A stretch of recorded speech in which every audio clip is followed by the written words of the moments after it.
till the attacks. That makes perfect sense for you, a separate division going after them. Once you expose that you guys could have gone after them, but many others have said they were kept from going after them, then that shows clearly that they wanted the attacks to happen to set up a police state in America. Well, I can't go that far, Alex. I mean, you have obviously have an overview different than mine. What I can say are the facts, and this is one of the things I try to be very clear on over the past 6 years, is that there's still a great deal of mystery as to why Able Danger stopped. And I can state that clearly because this was in my testimony, and it's one of those mysteries which I... Well, let me just say this then. We saw Special Forces colonels and others, your contemporaries, your peers, in the news in 2002 complaining, and I had the author of Jawbreaker on, too, with the CIA saying, we weren't allowed to go after anybody real, and every time we caught somebody real, we were told, let them go. Well, and I understand what you're saying about the Jawbreaker, and I've read the book, and that's what I'm going to tell you here. Regarding Able Danger, there's still a mystery as to why it stopped. The operation planning occurred during the 99-2000 time frame, and as far as we all know, as part of the team, the last tangible, real element of Able Danger occurred in January, February 2001, in which the Able Danger core team briefed General Shelton at the Pentagon about the options. And this is the thing I wanted to emphasize about Able Danger, Alex. It was not about data mining. It was about options to take action against al-Qaeda. And again, that's what we're going to talk about a little bit more. You were targeting, you were tracking, you were identifying. Yes. And so you had them targeted and identified, right. and you weren't green lighted. That's correct. That is an accurate statement. Because, as a matter of fact, up till June of 2001, I was getting calls from my colleague, Commander, now Captain Scott Philpott, asking me to reactivate my component, my Stratus Ivy element, to help them continue the targeting process. And frankly, he was getting a great deal of static.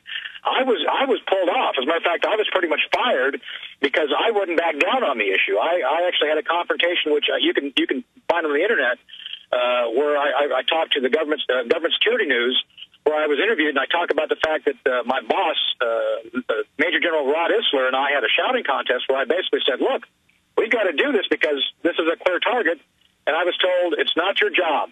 I'm the general, you're not, and I'm telling you to stop.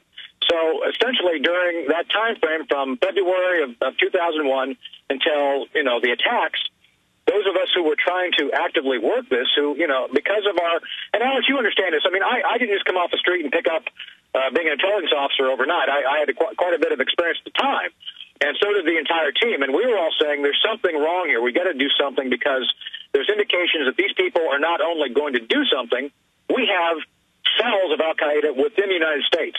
And that well, let me stop you then before we get into that, Colonel Shaffer, and we really appreciate your time here today. Yeah. Separate investigations on separate operations similar to yours, they have spoken out and said the State Department and higher-level CIA killed our operations to decapitate al-Qaeda. So your take on that? Well, again, I can only go back to my direct experience. There was an asset who had fabulous access to al-Qaeda, who was I can't go into a lot of detail. I have to be very careful about this because I talked about this in closed hearings.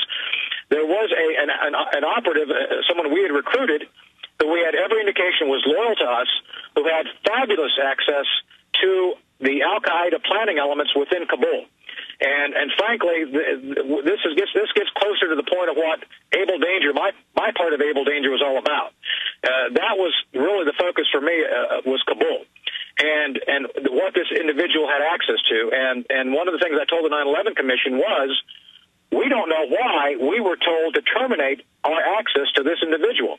This became a huge battle because my then boss, Major General Bob Harding, actually went to the Hill to plead for our ability to continue running that asset because he had fabulous access, and for some reason it was terminated. Well, sir, why is it the same story? I did report this to the 9/11 Commission, and as far as I can tell, this was never followed up in any great detail either.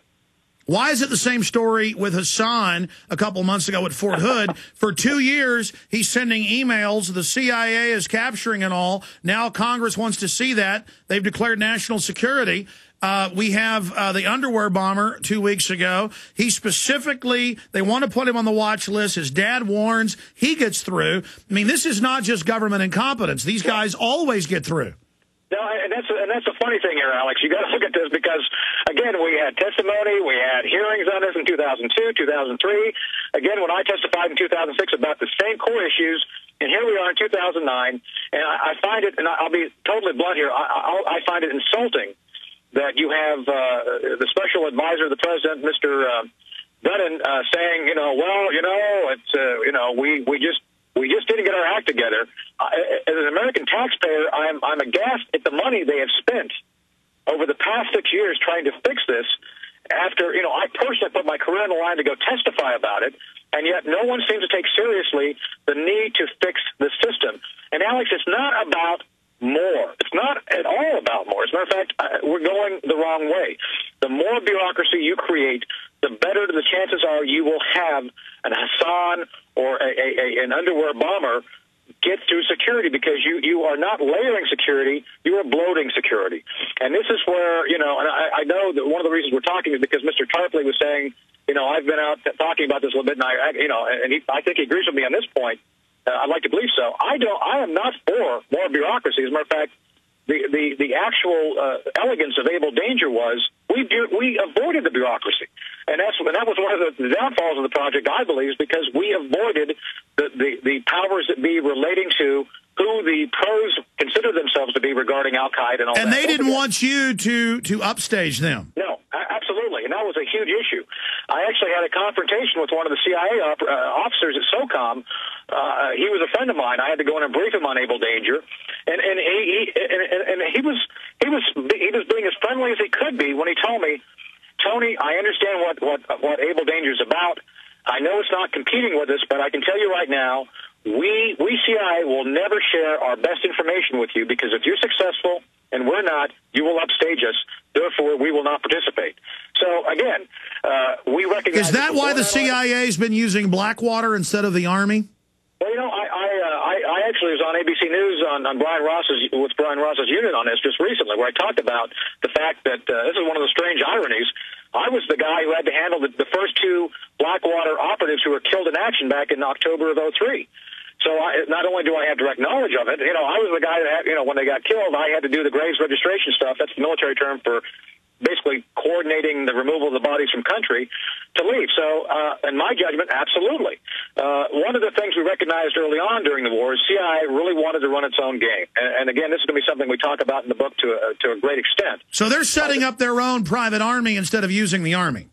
That's correct. That is absolutely correct. And what they were doing is, and this is not new. This is in the public domain.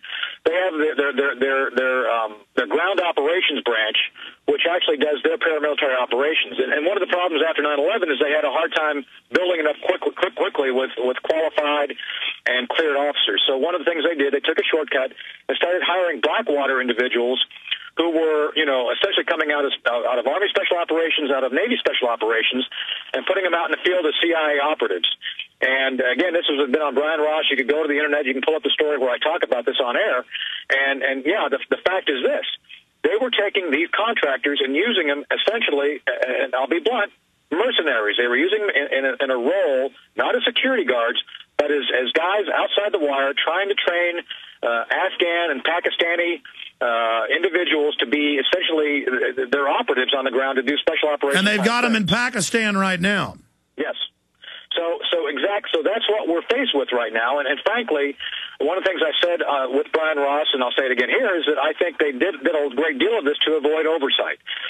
Because I think, and I've heard this from other folks on the Hill, the staffers, that there's a lot more that's supposed to come out on this. Because frankly, it appears now, and I think that's one of the reasons that Mr. Panetta, the DCI, actually went over and reported this to Congress, because I think when he discovered the fact that Blackwater was being used in operational roles, not as just guards, I think that's one of the reasons he made the disclosure to Congress immediately, because that is not within, as I understand, the CIA's purview to use Blackwater as operatives instead of guards. And that is clearly something that they used because they didn't want to use Army guys, regular uniform folks. And as you know, we who are in uniform still have to follow a lot of rules. There's a lot of laws, a lot of rules. and contractors. But regardless of those laws and rules, you could have decapitated the Al-Qaeda leadership months before 9/11, and it didn't happen. And when you exposed that, they tried to persecute you. That is my belief, based on all the evidence and other folks who have similar evidence, and frankly, insiders who have confirmed it to me, but will not come forward because they don't want to give up their career. They understand if they say anything, they will be gone after as well. This is amazing. We've got a final segment with you, and I want to shift gears into some other areas of 9/11 and what's currently happening with the body scanners. Get your take on that, and certainly we look forward to having you back up in the near future. Colonel Anthony Shaffer from Able Danger is our guest. An amazing interview, ladies and gentlemen. Obviously, we've got more time to talk here than on most TV shows, and this is very revealing. Stay with us.